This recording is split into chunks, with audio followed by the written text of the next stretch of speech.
દેન iPad મૂકીને rose વોટરથી યા normal પાણીથી iPad મૂકવાના આંખ પર. અલગ અલગ ટાઈમિંગ હોય છે.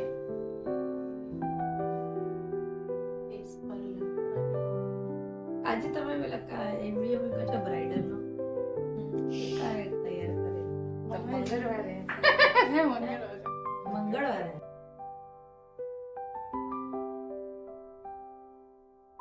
ક્રીમ લગાવે તો ચાલે આ નહીં હોય તો ક્લિન્ઝર અને ક્લિન્ઝિંગ નું કામ શું છે? ક્લિન્ઝિંગ મીન્સ સાફ કરવાનું. હા ડીપલી ક્લીન, અને આપણો ફેસ વોશ ડીપલી ક્લીન નહીં કરે.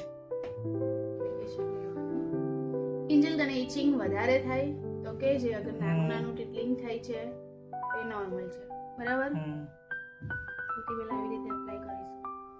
આ જે આપણા હેર હોય છે ને અહીંયા આમ ઉપરની સાઈડ લેવાનું, તાકી આ જે ઉલટા થાય છે ને એટલે નીચે સ્કિન છે, આમ જશો ને તો ઉપર હેર આવી જશે, તો સ્કિનમાં જે લાગવું ને એ નહીં લાગે.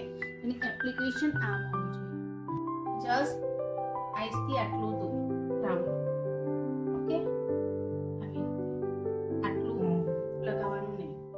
તમને બતાવવા, બાકી હું એને લગાવી દઈશ. હેર બ્લોન્ડ નહીં થાય. રિટેન તમારે ખાલી ટેનિંગ દૂર કરશે, કાળાશ દૂર કરશે, બરાબર?